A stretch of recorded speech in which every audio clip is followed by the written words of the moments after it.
सभी साथियों को राम राम। स्वागत है आप सभी का आपके अपने YouTube channel GK GS by Harish Bhardwaj official YouTube channel के अंदर इंडिया जीके की जो हमारी सीरीज चल रही है, इसी के अंदर जो है आज हम क्लास नंबर 45 करने वाले हैं मेरे भाई। ठीक है, इससे पहले हम कंप्लीट 44 करने वाले हैं और मुगल साम्राज्य का जो है कल जो है हमने शुभारंभ कर दिया था। कल के वीडियो के अंदर जो है थोड़ा सा रिकॉल करवा देता हूँ। मुगल साम्राज्य के बारे में ए से लेके जेड तक मैंने सारे शासक बता दिए थे, कैसे उनका क्रमवार है वो भी मैंने बताया था, और साथ में हमने जो है बाबर को डिस्कस कर लिया था काफ़ी अच्छे तरीके से। आज हम यहाँ पर क्या डिस्कस करने वाले हैं, आज हम यहाँ पर हुमायूं को डिस्कस करने वाले हैं मेरे भाई। ठीक है, तो हुमायूं के बारे में भी आज जो है हम ओवरव्यू यहाँ पर लेने वाले हैं, ताकि हुमायूं से जो है आपके सारे जो इंपॉर्टेंट क्वेश्चन है वो सारे कंप्लीट हो सके मेरे भाई। ठीक है, ये ओवरव्यू बताने का सिर्फ इतना ही मकसद है मेरा यहाँ पर आपको, ताकि जो एक कहते हैं ना कि एक शॉर्ट्स नोट्स जो होते हैं, देखिए डिटेल से ना तो मैं यहाँ पर आपको करवा पाऊंगा और इतना ज़रूरी भी नहीं है अपने एचएसएससी के लिए मेरे भाई। ठीक है, जितना ओवरव्यू मैं दे रहा हूँ ना इतना ही इंपॉर्टेंट है आपके लिए, और यहीं से वनडे एग्जाम्स में एसएससी ले लो, रेलवे ले लो, DSSS भी ले लो या फिर HSSC ले लो, यहाँ से क्वेश्चन पूछ लेता है मेरे भाई। आप PCS की तैयारी नहीं कर रहे हैं या फिर UPSC की तैयारी नहीं कर रहे हैं जो इतना डीपली जाएगा, एक आधा क्वेश्चन मैं मान सकता हूँ कि वो डीपली पूछ ले, बाकी इतना ही 90-95% जो है यहाँ से क्वेश्चन आ जाता है मेरे भाई। ठीक है, तो आज हम हुमायूं के बारे में पढ़ने वाले हैं। जो भी आपका डाउट क्वेरी सजेशन होते हैं तो वो कमेंट सेक्शन में कमेंट करके बता दिया करो। आपके बहुत सारे अच्छे अच्छे कमेंट्स आते हैं, मैं रिप्लाई नहीं कर पाता हूं, उसके लिए मैं क्षमा चाहता हूं आप सभी लोगों से, क्योंकि देखिए काम इतना हो जाता है। अभी भी मैं जो है बहुत सारी चीज़ों पर आपके लिए काम कर रहा हूँ, बताने की जरूरत नहीं होनी चाहिए। IPC CRPC के ऊपर आपके लिए काम कर रहा हूँ, हरियाणा करंट अफेयर के ऊपर आपके लिए काम कर रहा हूँ, और इसके अलावा ये तो हमारी वो चीज़ें हैं जो फ्री बैच के इनिशिएटिव में जुड़ी हुई है, अभी तक ये चीज़ें कोई नहीं है, साथ में एक साइंस का भी सब्जेक्ट है। इसके अलावा इससे भी आगे मैं आपके लिए काम किस पर कर रहा हूं, जो हमारे प्रैक्टिस सेट होंगे सभी सब्जेक्ट के, एग्रीकल्चर जो मैंने कंप्लीट करवाया ना 27 वीडियो के अंदर, एग्रीकल्चर और एनिमल हस्बेंड्री, वो दोनों कंप्लीट कराया। उस सीरीज पर भी काफ़ी सारे जो भाई बहन हैं उनके काफ़ी अच्छे अच्छे कमेंट्स आते हैं, और कुछ बच्चे कह रहे हैं कि भाई उसकी जो है MCQ सीरीज भी स्टार्ट करो, तो डोंट वरी, वो भी मैं उस के ऊपर भी काम कर रहा हूँ। उसी जो हमने थ्योरी सेक्शन किया ना, उसी से टॉप स्टैंडर्ड के क्वेश्चन जो है मैं निकालकर बहुत जल्द हम जो है प्रैक्टिस सेशन भी जो है स्टार्ट करने वाले हैं। एक ही प्लेटफॉर्म पर सारी चीज़ें मैं अवेलेबल आपको करवाना चाहता हूं, बस यही मेरा जो है मेन फोकस है, मेरा उद्देश्य है मेरे भाई, ताकि आपको अलग अलग चीज़ के लिए, क्योंकि HSSC का जो सिलेबस है ना उसने डिफाइन नहीं किया है, इसीलिए जो बहुत सारे बच्चे होते हैं उनके मन में यही डाउट रहता है कि कंटेंट कहाँ मिलेगा, क्या पढ़ना है, कैसे पढ़ना है। मैं चाहता हूं कि सारी चीज़ें आपको एक ही प्लेटफॉर्म पर मिले, सीक्वेंस वाइज मिले, जिससे आपको जो है पजल ना होना पड़े, आपको जो है इधर उधर जो है भटकना ना पड़े मेरे भाई। ठीक है, तो चलिए आज के वीडियो सेशन की हम स्टार्ट कर लेते हैं, और बाबर के बाद हम जो है हुमायूं के बारे में स्टार्ट कर लेते हैं। ठीक है, फर्स्ट पॉइंट में हम क्या लिखेंगे, हुमायूं का जन्म लिखेंगे मेरे भाई। तो इसका जन्म कब हुआ था, इसका जन्म जो है 1508 में हुआ था, काबुल में इसका जन्म हुआ था मेरे भाई। ठीक है, अब यहाँ से मैं एक चीज़ आपको समझाना चाहता हूँ, आई होप आप समझेंगे। 1508 में इसका जन्म हुआ था, तो इनको क्या पता था कि हमारा इतना बड़ा वंश होगा, ठीक है, और हम इतने सालों तक जो है भारत पर राज करने वाले। आपको भी नहीं पता, और ये बहुत अच्छी चीज़ है। अगर आपको फ्यूचर का नहीं पता होगा तो आप मेहनत करते रहेंगे मेरे भाई। अब अगर फॉर एग्जाम्पल आपको बता दिया जाए कि कल भाई आपकी जो है मृत्यु होने वाली है, देखिए मैं आपके लिए बारे नहीं बोल रहा, एक एग्जाम्पल दे रहा हूँ मेरे भाई। ठीक है, तो अगर आपको कल का जो है बता दिया जाए, या फिर किसी को भी बता दिया जाए, चलो मुझे ही बता दिया जाए कि भाई मेरी मृत्यु जो है अगले 15 दिन के बाद होने वाली है, तो मेरी ज़िंदगी से जो इंटरेस्ट होगा ना, जो चीज़ें जीने का एक्सपीरियंस होगा या जो भी मन होगा, वो अपने आप मर जाएगा, क्योंकि मुझे पहले से ही बता दिया जाएगा। तो ये ज़िंदगी की एक खूबसूरत बहुत अच्छी चीज़ मैं मानता हूँ, भगवान की लगा लो या जो भी लगा लो, बहुत अच्छी चीज़ है कि आपको अपना फ्यूचर नहीं पता होता। ठीक है, तो फॉर एग्जांपल हम हुमायूं पे बात कर रहे थे, इस समय जो है इसका पिता कौन होता था, हुमायूं का पिता जो है बाबर होता था। इस समय हुमायूं का पिता जो बाबर था वो धक्के खा रहा था, इधर उधर जो है भटक रहा था। आप भी सभी जानते हैं, इसने जो हुमायूं बाबर था, इसने पहला जो विजय प्राप्त की थी भारत पे, कब की थी, 1519 में की थी, भेरे के किले को जीता था मेरे भाई। ठीक है, भेरे का किला जीता था। अब एक चीज यहां पे मैं सिखाना चाहता हूं आप सभी को, अब इसने जो है 1519 में पहली विजय प्राप्त करी थी भारत में। इससे पहले ये कितना जो है लड़ा था, 1501 का युद्ध हम देख के आए हैं। कौन सा युद्ध देख के आए हैं, सराय पुल का युद्ध देख के आए हैं पिछली वीडियो में। ठीक है, सराय पुल का युद्ध देख के आए हैं। ठीक है, तो क्या इसने मेहनत नहीं की थी, ये हार मान लेता 1501 में, 1502 में, 1508 में इसका बच्चा हुआ, 1508 में हुमायूं इसका बच्चा हुआ, उसके बाद ये हार मान लेता। कहने का मतलब ये है 1501 से 1518 तक लगातार ये मेहनत करता रहा। ये तो एक छोटा सा एग्जांपल है, इससे भी पहले जो है जब ये 12-13 साल का होता था, फरगना के अंदर, वहां से ये स्ट्रगल कर रहा था। और देखो कितना लंबा स्ट्रगल था, उसके बाद इसको परिणाम मिला 1519 में, जब इसने जो है पहली जीत हासिल करी अपने भारत में। यहां पर भी ये 1501 से लेके 1518 तक ऐसी लोकेशन ढूंढ रहा था, ऐसी जगह ढूंढ रहा था जहां पर जो है स्थापित किया जा सके सत्ता को, एक रहने के लिए ये चीज ढूंढ रहा था मेरे भाई, ठीक है। उसके बाद इसको जो है आमंत्रण मिला और 1519 में जो है इसने भाप लिया था कि भारत ही वो लोकेशन है जहां पर ये सत्ता स्थापित कर सकता है मेरे भाई, ठीक है। तो कहने का मतलब है, आप भी जो अपनी सरकारी नौकरी की तैयारी कर रहे हो ना, ऐसा मत सोचो कि एक बार में नहीं हुआ, एक साल में मुझे आउटपुट नहीं मिला, 2 साल में आउटपुट नहीं मिला। जब तक आप तैयारी कर रहे हो, अपने मन को इतना मजबूत बना लो, अपने आप को इतना मजबूत बना लो कि मैं तो ये करके ही रहूंगा भाई, या तो सरकारी नौकरी मिलेगी या फिर एज निकल जाएगी मेरे भाई, तीसरा कोई ऑप्शन नहीं है, ठीक है मेरे भाई। यही आपको मानना पड़ेगा। देखिए, सरकारी नौकरी आज के टाइम में इतनी पावरफुल हो चुकी है, हमारे दिलों पर, हमारे दिमागों पर इतना जो है गहरा असर डाल दिया है कि भाई करनी तो सरकारी नौकरी है। इसीलिए आप उसी तरीके से अपने आप को जो है प्रिपेयर कर लो, अपने आप को इतना जो है मोटिवेशन कर लो और इतना स्ट्रॉन्ग बना लो भाई, तभी जाके ये चीज़ें सफल हो सकती है। सरकारी नौकरी कोई 1 साल, 1.5 साल या फिर 6 महीने का जो है मजाक नहीं है कि आप कर लोगे और तैयारी कर लोगे और नौकरी लग जाएगी। ये चीज़ें बताने का सिर्फ इतना ही मोटिवेशन था कि आप अपने आप को इतना झोंक दो किताबों के अंदर, बिल्कुल भी नेगेटिविटी नहीं आनी चाहिए कि आपको 1 साल हो गया, 2 साल हो गया, 3 साल हो गया, कोई मैटर नहीं करता मेरे भाई। लोग बोलते हैं तो बोलने दो, कोई भी आपके आगे कुछ बोलता है तो बोलने दो, उनको बस जो है एक स्माइल दे के जो है नेगलेक्ट कर दो मेरे भाई। ऐसी चीज़ों को जो है दिमाग में ज़्यादा देर तक नहीं रखते हैं मेरे भाई, ठीक है। यहां तक सारी चीज़ें क्लियर हुई। उसके बाद जो है चलिए बाबर के बारे में हम बात नहीं करेंगे। और एक चीज़ यहाँ पे बताना चाहता हूँ आपको, अगर आप अपने घर के हालात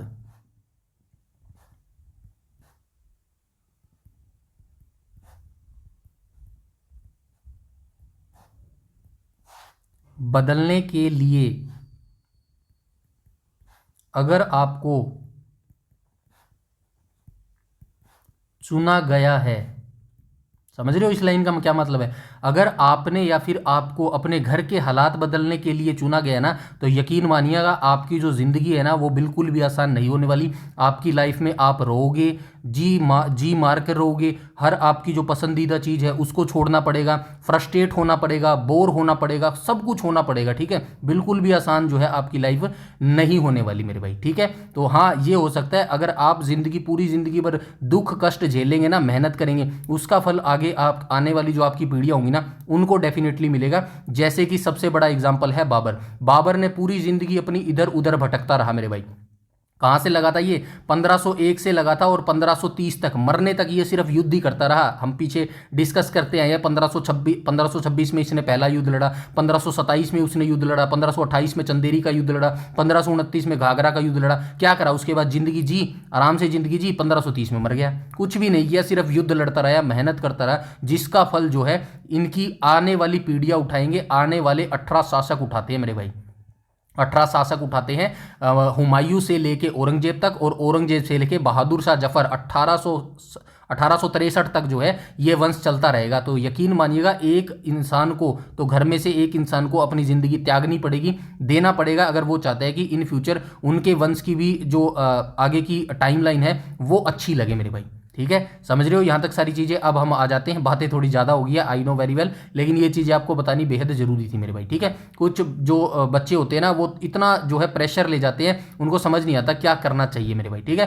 तो इतना प्रेशर लेने की जरूरत नहीं है, बस आप अपने काम को नियंत्रित करके करते रहो, कंट्रोल करके करते रहो, ईमानदारी से करते रहो और कंसिस्टेंसी से करते रहो। कोई चीज़ ऐसी नहीं है इस दुनिया में जो नहीं की जा सकती मेरे भाई, ठीक है। चलिए हम चलते हैं आगे और ज़्यादा ना बात करते हुए हम सीधा किस पे आएंगे? हुमायूं पे आएंगे। 1508 में जो है इसका जन्म हो गया था मेरे भाई, ठीक है। इसके शासन की बात करूं तो शासन इसका कब से कब तक रहा था? 2 बार शासन किया था मेरे भाई इसने, ठीक है। 1530 से, 1 सेकेंड, कहाँ गया इसका रबड़? 1530 से 1556 तक जो है इसने शासन किया था मेरे भाई। और मुगल साम्राज्य का ये एकमात्र शासक था जो 2 बार जो है गद्दी पर बैठा था मेरे भाई, ठीक है। यहां तक सारी चीजें क्लियर है। क्यों गद्दी पर बैठा था? एक बार तो 1530 से 1540 के टाइम पीरियड में बैठा था। 1540 में फिर ये इसको जो है भारत छोड़ने पर मजबूर कर दिया था। किसने? शेरशाह सूरी ने। 1540 के बिलग्राम में युद्ध में जो है ये हारेगा। उसके बाद ये 1555 में जो है दोबारा सरहिंद का युद्ध लड़ता है और वहां से जो है दोबारा ये वापसी करता है मेरे भाई, ठीक है। ये सारी चीजें हम देखने वाले हैं, डोंट वरी, ये बस एक टाइमलाइन आपको बता रहा था मेरे भाई, ठीक है। तो इसके अभियान देख लेते हैं। सबसे पहले जन्म इसका ये हुआ था 1530 में जो है क्या होता है 1530 में बाबर की मृत्यु हो जाती है मेरे भाई, आप सभी को पता है बाबर की मृत्यु कब होती है, 1530 में जो है बाबर की मृत्यु होती है, और इसका राज्याभिषेक भी जो है 1530 में होता है। 1530 में जो है हुमायूं का जो है राज्याभिषेक हो जाता है मेरे भाई। सबसे पहले ये कौन सा अभियान करता है, सबसे पहले ये अभियान करता है कालिंजर अभियान मेरे भाई, ठीक है।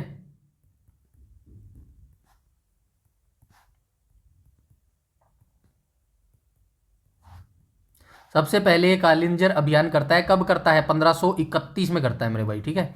1531 में ये कालिंजर का अभियान करता है, किसके खिलाफ करता है, तो प्रताप रुद्रदेव के खिलाफ ये करता है मेरे भाई, ठीक है, रुद्रदेव के खिलाफ, रुद्रदेव के खिलाफ ये अभियान करता है मेरे भाई, ठीक है। उसके बाद हम चलते हैं आगे, ये गलत लिख दिया, चलिए कोई नहीं, सही लिख देता हूँ यार, मेरे मन में रह जाती है कि गलत चीज़ नहीं देनी चाहिए, रुद्रदेव ऐसे लिखेंगे, ठीक है। रुद्रदेव के खिलाफ जो है इसने अभियान किया था, और बाद में जो है ये समझौता कर लेता है, रुद्रदेव जो है हुमायूं से समझौता कर लेता है। इसके बाद इसने जो है कौन सा अभियान किया था, इसने दोहरिया का युद्ध लड़ा था, दोहर कह लो या फिर दोहरिया कह लो, दोहर या फिर दोहरिया, ठीक है। ये युद्ध लड़ा था इसने, कब लड़ा था, 1532 में ये युद्ध लड़ा था मेरे भाई, ठीक है। किसके खिलाफ लड़ा था, महमूद लोदी को इसने पराजित किया था मेरे भाई, ठीक है। महमूद लोदी को जो है इसने ये युद्ध में पराजित किया था। इसके बाद इसने क्या किया था, चुनार का घेरा किया था, चुनार की घेराबंदी, ठीक है। चुनार की घेराबंदी कब की थी, तो 1532 में ही जो है चुनार की घेराबंदी की थी मेरे भाई, ठीक है। इसके बाद हम चलते हैं आगे, और आगे चलते हैं, और ये जो चुनार यहाँ पे आएगा ना, चुनार की किले की जो घेराबंदी की थी, तो ये कौन था, हुमायूं ने जो है शेरशाह जो शेर खान है ना, इसको ये शेर खान जो है आगे जाके शेरशाह बन जाएगा, इसके चुनार के किले की घेराबंदी की थी, जिसके बाद शेर खान ने जो है हुमायूं की अधीनता स्वीकार कर ली थी। याद रखना यहाँ पर जो है शेर खान ने इसकी अधीनता स्वीकार कर ली थी चुनार के किले के बाद। उसके बाद हम चलते हैं आगे, आगे जो है और कौन सा था, उसके बाद था चौसा का युद्ध था मेरे भाई, ठीक है, चौसा का युद्ध था।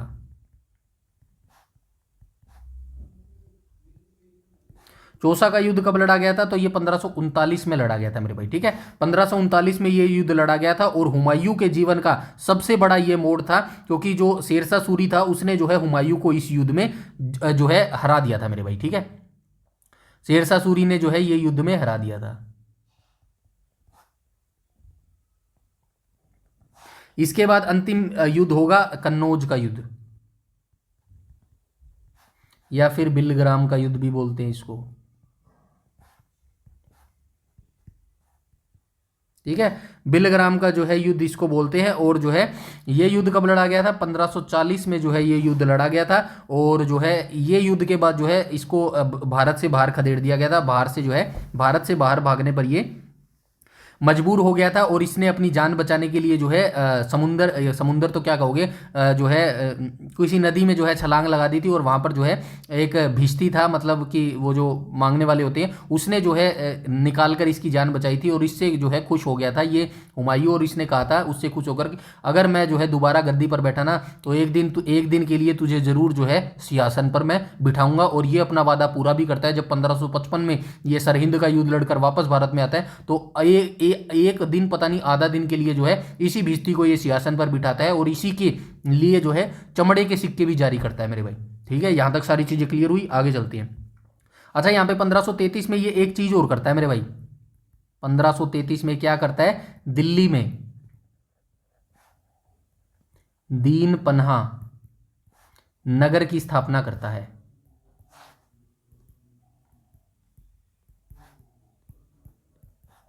ठीक है।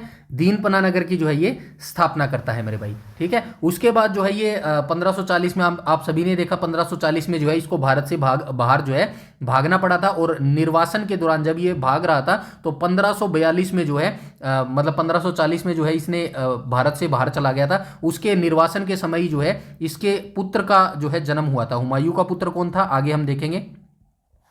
हुमायूं का पुत्र कौन था भाई, अकबर था। जन्म कब हुआ था, 1542 में हुआ था, ठीक है। निर्वासन के दौरान ही जो है अकबर का जन्म हुआ था मेरे भाई, ठीक है। यहां तक सारी चीजें क्लियर है। और इनकी जो माता होती थी हमीदा बानो बेगम से जो है ये इनका जो है जन्म हुआ था मेरे भाई, ठीक है। इसके बाद हम चलते हैं आगे, और आगे बात करें तो आगे सिर्फ इसके बाद जो है इंपॉर्टेंट चीज कुछ ज़्यादा नहीं है। उसके बाद एक युद्ध आएगा, मच्छीवाड़ा का युद्ध।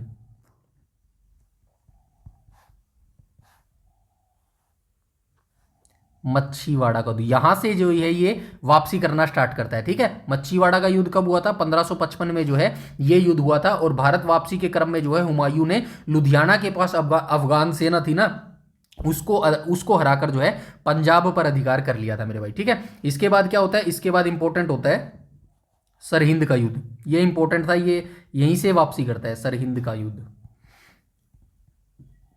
सरहिंद का युद्ध कब होता है? जून में होता है, ठीक है। जून 1555 में ये युद्ध होता है। और हुमायूं का सेनापति कौन होता है? हुमायूं का सेनापति कौन होता है? जो किसका संरक्षक था? अकबर का संरक्षक था। अकबर का संरक्षण कौन था? अकबर का संरक्षण बैरम खां था, ठीक है। हुमायूं का सेनापति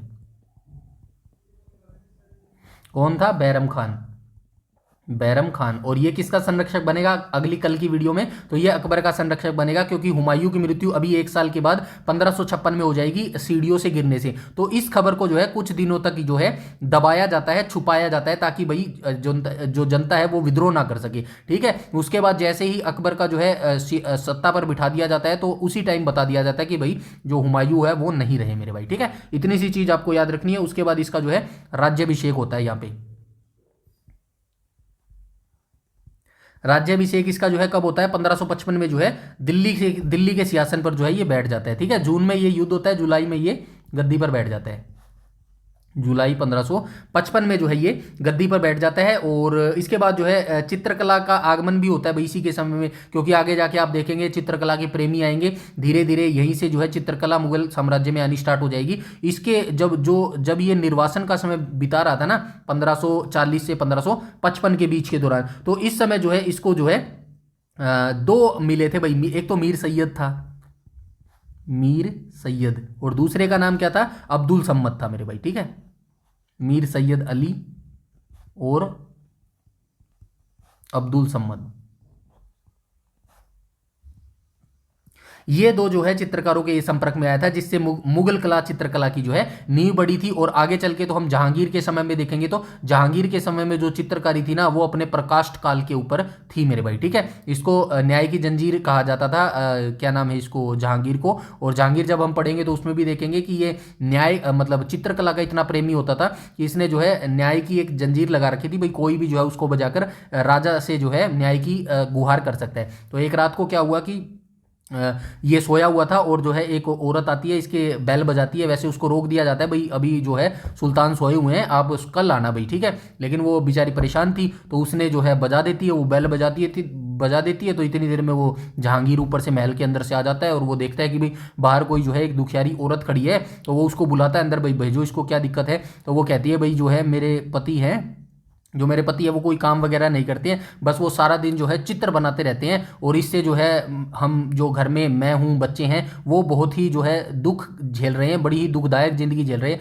जैसे ही वो चित्र का नाम सुनता है, क्योंकि जहांगीर तो बहुत बहुत बड़ा चित्र प्रेमी था, और वो समझ जाता है कि भाई चित्रकला का तो उसको पता था कि, तो वो उसकी पत्नी को कहता है कि भाई एक काम करो, आप कल ना अपने पति को मेरे पास भेज दो। तो वो जैसे ही उससे मिलता है, उसके पति से मिलता है, वो कहता है कि भाई एक चित्र बनाकर दिखाओ। तो जैसे ही वो चित्र बना के देता है, तो इतना चित्र उसने शानदार बनाया होता है। तो वो उसके बदले में जो है उसको बड़े ही सोने चांदी सब कुछ दे देता है उस बंदे को, और कहते हैं कि रातों रात जो है उस आदमी का दिन बदल जाते हैं मेरे भाई, ठीक है। तो ये कहानी थी थोड़ी सी जहांगीर के बारे में, आप याद रखना आगे के लिए, ठीक है। चलिए हम आ जाते हैं मीर सैयद अली और अब्दुल सम्मद के ये संपर्क में आता है, और यहीं से जो है चित्रकला जो है ऐड होनी स्टार्ट हो जाती है, किसके अंदर? मुगल साम्राज्य के अंदर मेरे भाई, ठीक है। इसके बाद इसकी मृत्यु हो जाती है 1555 में, ये गद्दी पर बैठता है दूसरी बार। और मृत्यु इसकी कहां पर होती है? तो मृत्यु इसकी दिल्ली के पुराने किले में स्थित अपने पुस्तकालय जो होता है ना, वहां से सीढ़ियों से गिरकर इसकी मौत हो जाती है 1556 में मेरे भाई, ठीक है।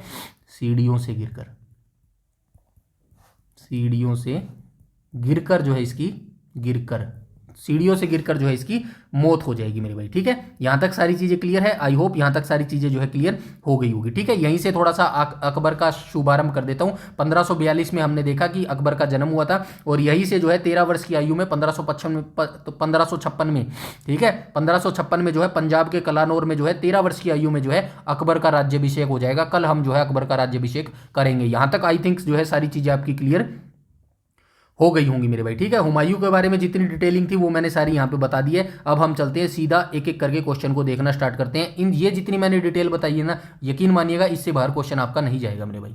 ठीक है, चलिए अब एक एक करके क्वेश्चनों को देखना स्टार्ट करते हैं। सारी ओवरव्यू जो है मैंने यहाँ पर बता दी है, जितनी भी इंपॉर्टेंट चीजें थी हुमायूं के बारे में। ठीक है, चलिए एक एक करके देख लेते हैं। सारी चीजें यहीं से निकलेंगी। कल हमने बाबर का पूरा नाम पढ़ा था, अकबर का भी पूरा नाम पढ़ा था, और आपने ध्यान दिया होगा कल की वीडियो देखी होगी तो हुमायूं का भी पूरा नाम मैंने वहां पर बताया था मेरे भाई। ठीक है, तो हुमायूं का पूरा नाम क्या हो जाएगा? हुमायूं का पूरा नाम हो जाएगा नजरुद्दीन मोहम्मद हुमायूं, जो है ये पूरा नाम हो जाएगा मेरे भाई। ठीक है, ऑप्शन नंबर बी यहां पर जो है बिल्कुल करेक्ट हो जाएगा। और जहरुद्दीन मोहम्मद जो है ये बाबर किसका नाम था? ये बाबर का नाम था। जहरुद्दीन मोहम्मद बाबर जो है बाबर का नाम था। यहां तक सारी चीजें जो है क्लियर होनी चाहिए। अब दोबारा नहीं बताऊंगा मेरे भाई ये सारी चीजें। ठीक है, ओवरव्यू में बता के आऊं, बस इतना सा याद रखना। ये जो हुमायूं था, हुमायूं का अर्थ क्या आता था? हुमायूं का अर्थ होता था भाग्यशाली। ठीक है, तो हुमायूं का शब्द का जो अर्थ था वो भाग्यशाली जो है इसका अर्थ होता था मेरे भाई। ठीक है, यहां तक सारी चीजें क्लियर है। बस थोड़ा सा एक बार बता देता हूं, जन्म इसका कहां पर हुआ था?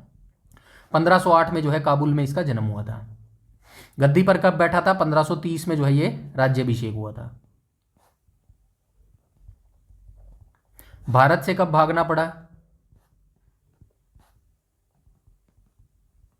1540 में ये भारत से भागना पड़ा। वापसी कब हुई? 1555 में जो है वापसी हुई। मृत्यु कब हुई? 1556 में ये मृत्यु हुई। यहां तक सारी चीजें जो है आई थिंक मेरे भाई क्लियर होनी चाहिए मेरे भाई। ठीक है, बाकी घबराने वाली कोई चीज नहीं है, सारी चीजें बस मैंने यहां पे लिख दी है, बस पढ़ने वाला इंसान होना चाहिए। अब एक बार थोड़ा सा बता देता हूं, क्या नहीं समझ आया और क्या इसके अंदर नहीं लिखा गया वो मुझे बता देना। सारी चीज मैंने लिख दी है जहां से क्वेश्चन आपका बन सकता है। पूरा नाम और अर्थ, हुमायूं का पूरा नाम क्या था? नजरुद्दीन मोहम्मद हुमायूं था। फारसी भाषा में हुमायूं शब्द का अर्थ भाग्यशाली होता है। इतिहासकार लेनपुन के अनुसार वह अपने जीवन भर लड़खड़ाता रहा। अच्छा, ये इसका क्या मतलब है? इतिहास लेनपुन के अनुसार जो है ये क्वेश्चन पूछता है, भाई बताइए निम्नलिखित में से किस इतिहासकार के द्वारा जो है ये कहा गया था कि हुमायूं पूरी जिंदगी लड़खड़ाता रहा। अब लड़खड़ाते रहने का ये मतलब नहीं है कि वो जो है पैर से लंगड़ा था या वो चल नहीं पाता था, इसका मतलब ये नहीं था।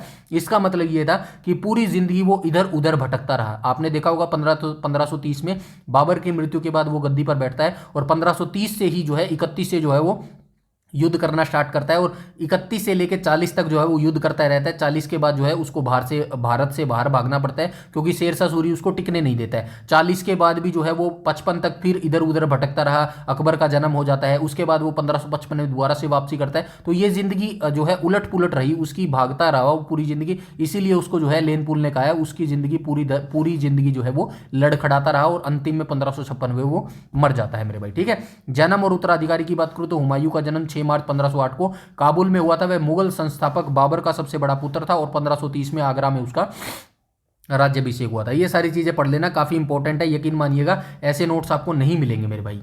ठीक है, बस अपना फीडबैक जरूर दे दिया करो कमेंट सेक्शन में, मेरे मोटिवेशन के लिए वो बहुत जरूरी है। और वीडियो को लाइक जरूर कर दिया करो और शेयर जरूर कर दिया करो मेरे भाई। ठीक है, सब कुछ आपको यहीं पर एक ही जगह करवाने वाला हूं और बिल्कुल पेड जैसा करवाने वाला हूं। आपको भी ये चीज दिख रही होगी मेरे भाई। ठीक है, तो आपके हरियाणा पुलिस के एग्जाम से पहले इतना डाटा आपको दे दूंगा, इतना कॉन्फिडेंस आपके अंदर लाना चाहता हूं। जो होती है ना घबराहट सी होती है एग्जाम में, वो आपकी नहीं होगी मेरे भाई। ठीक है, चलिए आगे चलते हैं। क्वेश्चन नंबर सेकंड को देख लेते हैं। सेकंड में क्या बोला गया? हुमायूं ने अपने पिता बाबर के निर्देशानुसार अपने साम्राज्य का बंटवारा, आएगा ये टाइपिंग मिस्टेक है। ठीक है, बंटवारा किन के बीच किया था?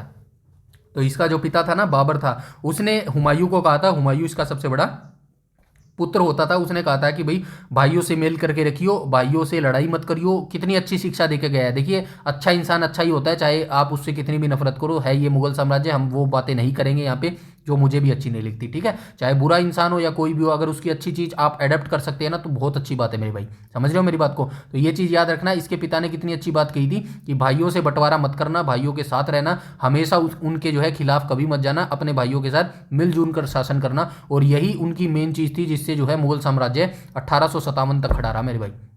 ठीक है। और चलिए ये बात तो चलो इसने बोली थी, महाभारत में भी ये बात बड़ी बड़ी लाइनों में कही गई है। जब कृष्ण भगवान दुर्योधन के पास जाते हैं ना, शांति का प्रस्ताव लेने जाते हैं, तो वो क्या कहते हैं कृष्ण भगवान, अगर आपने महाभारत देखी होगी ना, देखते सभी है मेरे भाई, कोई ऐसा बंदा नहीं है जिसने महाभारत ना देखी हो, रामायण ना देखी हो। बस दिक्कत पता है क्या आती है, अपनी रियल लाइफ में उनको वो एग्जीक्यूशन करना भूल जाते हैं, या फिर करना नहीं चाहते, या जो भी रीज़न रहा हो, ये बहुत ही दुखदायक है मेरे भाई।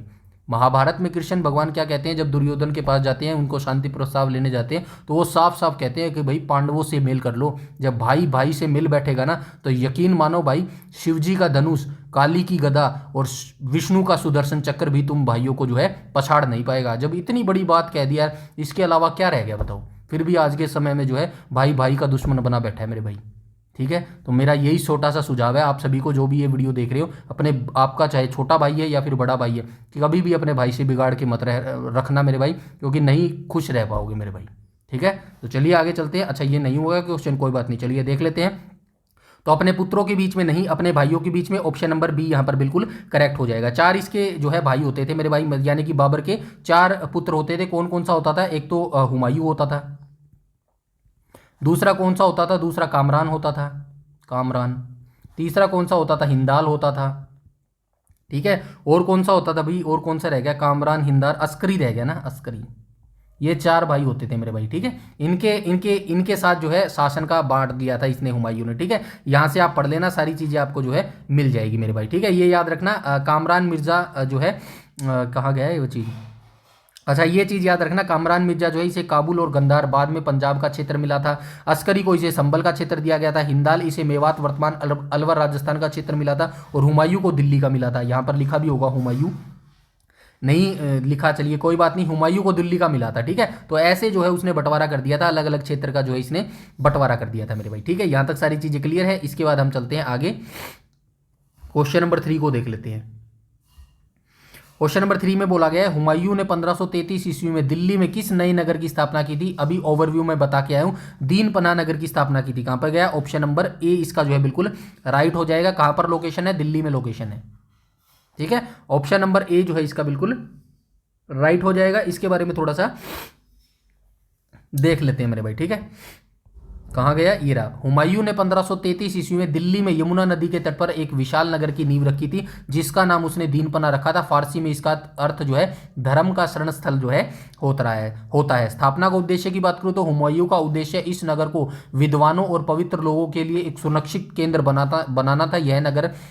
यह नगर उसकी सांस्कृतिक और धार्मिक अभिरुचि का प्रतीक माना जाता था। वर्तमान स्थिति की बात करूं तो आज जिसे हम दिल्ली का पुराना किला कहते हैं, वह इसी दीनपना नगर का जो है हिस्सा माना जाता है। शेरशाह सूरी ने हुमायूं को हराने के बाद, शेरशाह सूरी था ना, जब 1540 में इसको हराएगा, हुमायूं को जो है भारत से बाहर खदेड़ेगा, इस नगर का नाम शेरगढ़ रख दिया था मेरे भाई। दीनपना नगर का जो नाम था ना, शेरशाह सूरी ने क्या बदल कर क्या रख दिया था, शेरगढ़ जो है इसका नाम रख दिया था। ठीक है, पुस्तकालय शेर मंडल इसी नगर पुराना किला परिसर में जो है हुमायूं का पुस्तकालय था, जिसकी सीढ़ियों से गिरकर 1556 में उसकी मृत्यु हो गई थी। अब बताओ कोई चीज बची हो तो मेरे भाई बताओ, हर चीज आपको यहाँ पर एक ही जगह मैंने लिख कर दे दी है मेरे भाई। ठीक है, अब चलते हैं आगे, और यहाँ पे एक चीज दिख रही है, जहांपना। ठीक है, जहांपना क्या था, तो इस नगर की स्थापना तुगलक वंश के शासक मोहम्मद बिन तुगलक ने की थी मेरे भाई, ये याद रखना मेरे भाई। ठीक है, तो इसकी स्थापना, ये जो जहांपना है ना, इसकी स्थापना किसने की थी, मोहम्मद बिन तुगलक ने की थी।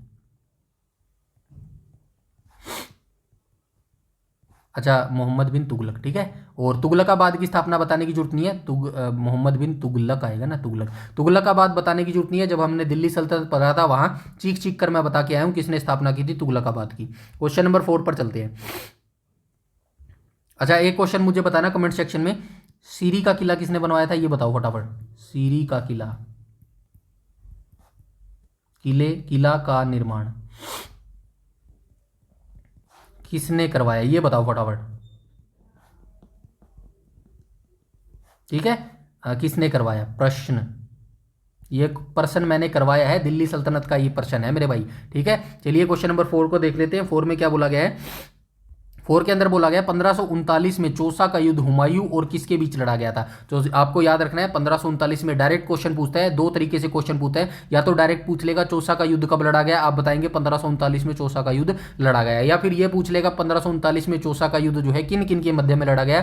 तो ये शेर खान, शेरशाह सूरी और हुमायूं के बीच में लड़ा गया था, शेरशाह सूरी। ठीक है, ऑप्शन नंबर बी यहाँ पर बिल्कुल करेक्ट हो जाएगा मेरे भाई। ठीक है, 1539 में गंगा नदी के तट पर जो है चौसा, कहाँ पर है, बिहार के अंदर जो है ये अवस्थित है, वहां पर जो है ये युद्ध लड़ा गया था। ठीक है, बिहार के चौसा बक्सर के पास नामक स्थान पर भीषण युद्ध लड़ा गया था। परिणाम क्या हुआ था, इस युद्ध में हुमायूं की सेना पूरी तरह पराजित हुई।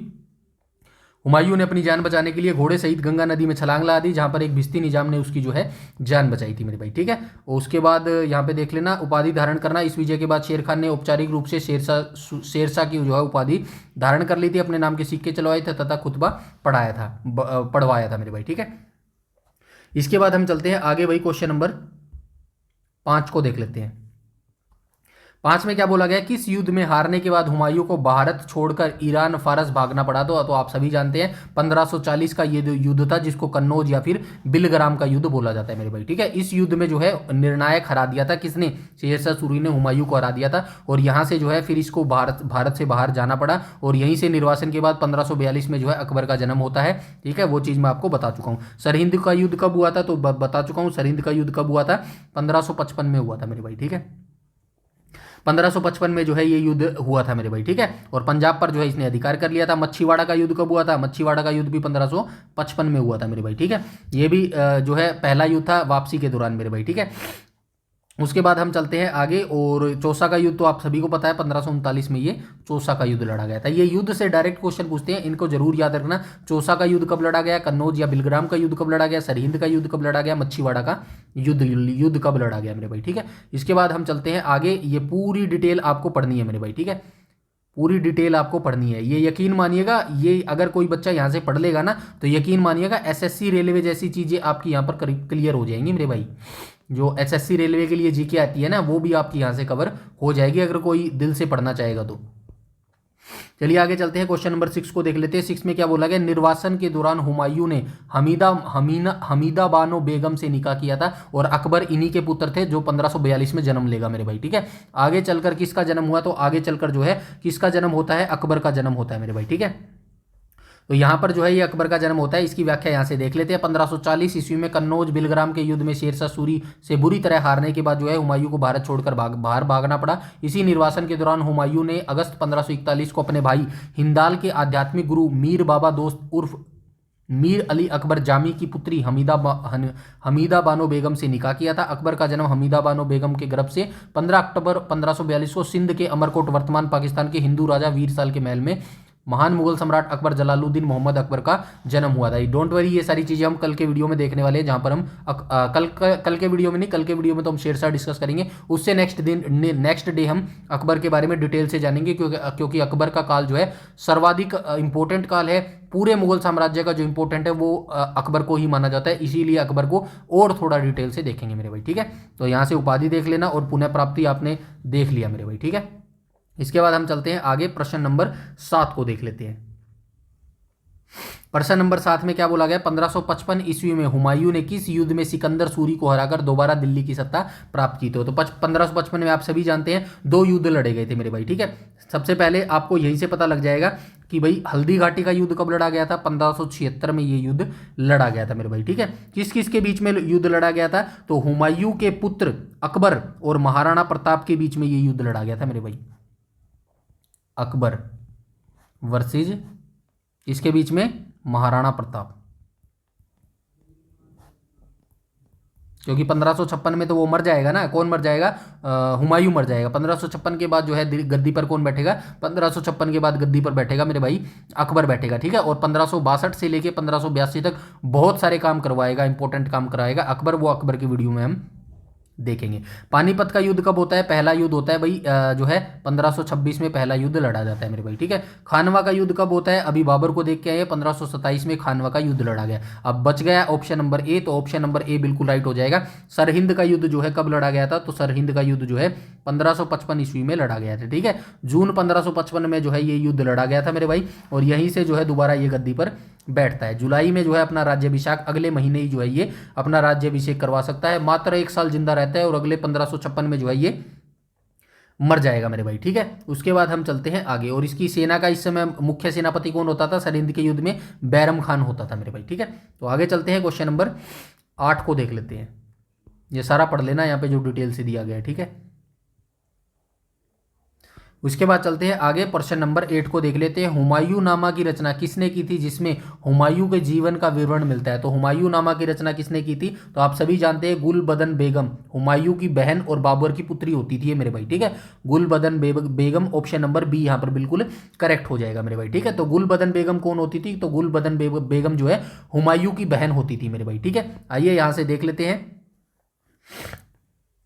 हुमायूं की रचना हुमायूं की बहन गुलबदन बेगम ने की थी। वह बाबर की पुत्री और उसने 3 मुगल सम्राटों बाबर, हुमायूं और अकबर का शासनकाल देखा था। जो इसकी बहन थी ना गुलबदन बेगम, इसने 3 सम्राटों का जो है कार्यकाल देखा था। पहले जो है किसका देखा था, पहले बाबर का जो है शासनकाल देखा था, फिर हुमायूं का देखा और अकबर का शासनकाल देखा। रचना का कारण, जब अकबर ने अकबरनामा लिखने का निश्चय किया, आगे जाके हम क्या देखेंगे, अकबरनामा को कौन लिखेगा, अकबरनामा को अकबर लिखवाएगा। तो उसने अपनी बुआ गुलबदन बेगम से अनुरोध किया कि वे बाबर और हुमायूं के समय की अपनी स्मृतियों को लिपिबद्ध करें। मतलब कि जितनी भी यादें थी हुमायूं की, या फिर अकबर का दादा कौन था, बाबर था, इन दोनों की जितनी भी यादें हैं, मैं आपको बोलूंगा याद भाई, जितनी भी तने याद है ना वह लिख कर मन दे दे, उसको मैं एक संकलित बुक के अंदर प्रिंट करवा दूंगा। बस ये चीज जो है आपको याद रखनी है। विषय वस्तु और भाषा यहां से पढ़ लेना मेरे। मूल रूप से फारसी भाषा में लिखी गई थी, हालांकि गुलबदन बेगम ने इसमें तुर्की शब्दों का भी जो है प्रयोग किया है मेरे भाई, ठीक है। यहां तक सारी चीजें क्लियर है। उसके बाद हम चलते हैं क्वेश्चन नंबर 9 को देख लेते हैं। किस इतिहासकार ने हुमायूं के बारे में कहा है कि वह हुमायूं जीवन भर लड़खड़ाता रहा और लड़खड़ाते हुए ही उसकी मृत्यु हो गई। अभी ऊपर ओवरव्यू में बता के आया हूं, तो लेनपुल इतिहासकार था जिसने जो है कहा है कि पूरी जिंदगी जो है जो हुमायूं था वो लड़खड़ाता रहा, क्योंकि शुरू से वो युद्ध करता रहा। 1530 पे जब गद्दी पर बैठा तो 1530 से 1540 तक हर बार उसने जो है कभी किसका घेरा डाला, कभी किसी के साथ युद्ध लड़ा। 1540 में जो है कन्नौज का युद्ध हार जाता है, फिर भारत से बाहर चला जाता है, फिर युद्ध करता है। तो इसी जीवन शैली को जो है उसने कहा है कि पूरी जिंदगी जो है हुमायूं लड़खड़ाता रहा और अगले साल जो है वो मर जाता है। ऑप्शन नंबर ए यहाँ पर बिल्कुल करेक्ट हो जाएगा, लेनपुल इसका राइट ऑप्शन हो जाएगा। ये कथन आप इसके बारे में पढ़ लेना मेरे भाई, ठीक है। एवरीथिंग डिटेल सारी कुछ यहाँ पर मैंने डाल दी है। उसके बाद चलते हैं क्वेश्चन नंबर 10 को देख लेते हैं। हुमायूं का मकबरा दिल्ली किसने बनवाया था, दिल्ली में है हुमायूं का मकबरा, जिसे ताजमहल का पूर्वगामी कहा जाता है मेरे भाई। ताजमहल का जो है पूर्वगामी इसको बोला जाता है हुमायूं का मकबरा, ठीक है। इसको किसने बनवाया था, सबसे पहले याद रखना हुमायूं का मकबरा कहां पर अवस्थित है, दिल्ली के अंदर जो है ये अवस्थित है। और किसने बनाया था, हाजी बेगम हमीदा बानो बेगम ने जो है ये बनवाया था। ऑप्शन नंबर बी यहां पर बिल्कुल करेक्ट हो जाएगा। और ये हमीदा बानो बेगम कौन होती थी, तो ये उसकी पत्नी होती थी मेरे भाई, ठीक है। हाजी बेगम इसको बोला जाता है। और ये किसकी पत्नी होती थी, हुमायूं की पत्नी होती थी, ठीक है, हुमायूं की पत्नी, हुमायूं की पत्नी ये होती थी मेरे भाई, ठीक है। तो यहां से इसके बारे में थोड़ा सा पढ़ लेते हैं। हुमायूं के मकबरे का निर्माण उसकी विधवा पत्नी हमीदा बानो बेगम ने, जिन्हें हाजी बेगम के नाम से भी जाना जाता है, 1560 से 70 के दशक में जो है दिल्ली में जो है निर्माण करवाया था मेरे भाई। वास्तुकार की बात करूं तो इस मकबरे का मुख्य वास्तुकार मिराक मिर्जा गियास था। ये याद रखना भी क्वेश्चन में पूछता है, ठीक है, ये डायरेक्ट पूछता है। मतलब कि जो हुमायूं के मकबरे का निर्माण का वास्तुकार कौन था भाई, ठीक है, डायरेक्ट क्वेश्चन पूछता है। तो आपको याद रखना है मिराक मिर्जा गियास जो था ये मुख्य वास्तुकार था हुमायूं के मकबरे का मेरे भाई, ठीक है, जो ईरान से आया था, ठीक है। कहां से इसको बुलवाया था, ईरान से जो है बुलवाया था। यही कारण है कि इस इमारत पर फारसी प्रभाव स्पष्ट रूप से दिखाई देता है। वास्तुकला की विशेषताएं की बात करूं तो 4 बाग शैली, दोहरा गुंबद ताजमहल का पूर्वगामी, इसकी विशाल ऊंचा गुंबद और 4 बाग शैली के कारण इसे ताजमहल का पूर्वगामी कहा जाता है। शाहजहां के वास्तुकार ने ताजमहल के डिजाइन के लिए इसी मकबरे से जो है प्रेरणा ली थी। ये सारी चीजें याद रखना, एनसीईआरटी के अंदर से इन सारी चीजों को लिया गया, पढ़ना जरूरी है मेरे भाई।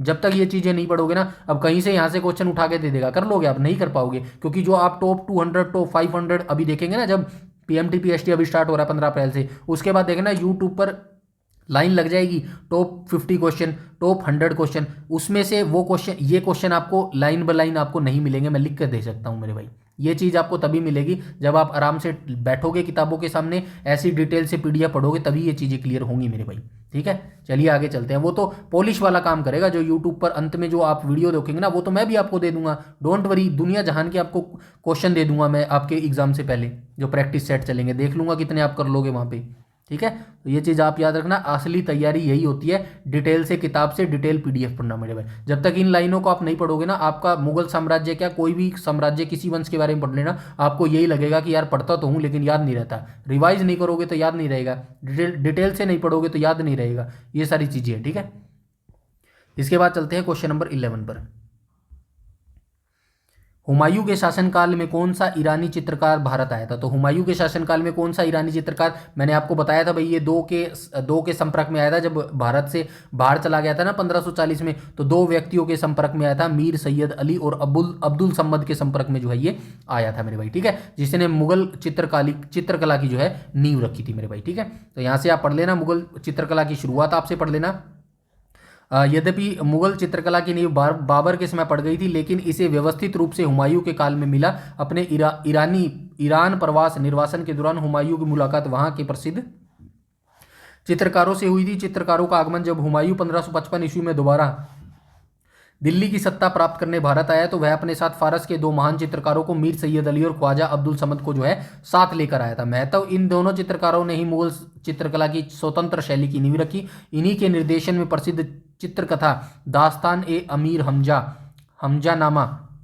अच्छा, अभी आपने एक फिल्म देखी होगी, कौन सी आई है वो, रणवीर कपूर, कौन सा है वो एक्टर जो भी है, अभी फिल्म आई है ना, उसमें हमजा नाम होता है उसका, बस यही है।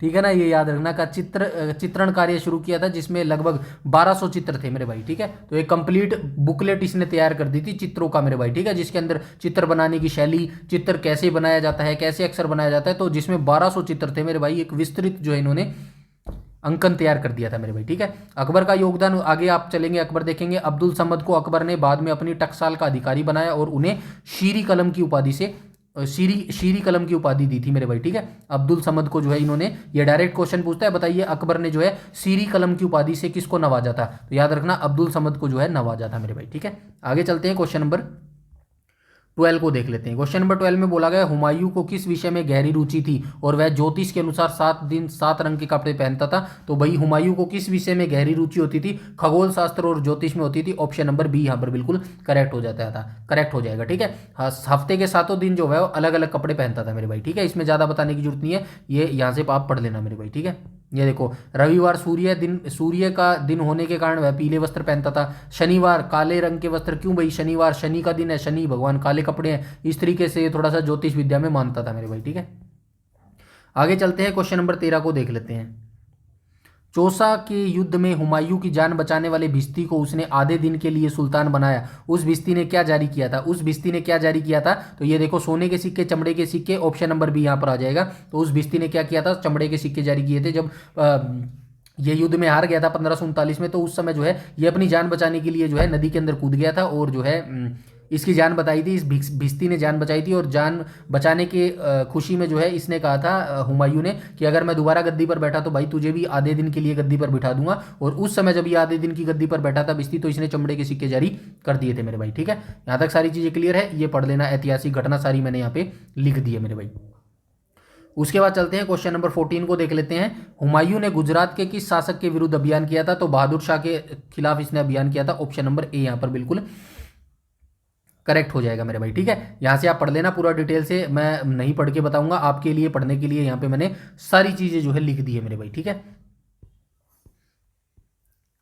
आगे चलते हैं, क्वेश्चन नंबर 14 था ना ये, हाँ क्वेश्चन नंबर 14 था, ये हो गया। ऑप्शन नंबर ए यहाँ पर बिल्कुल करेक्ट हो जाए। अच्छा, महमूद बेगड़ा कौन था भाई? कोई किसी को पता है महमूद बेगड़ा कौन था? गुजरात का सबसे शक्तिशाली सुल्तान था ये, गुजरात का शाली सुल्तान।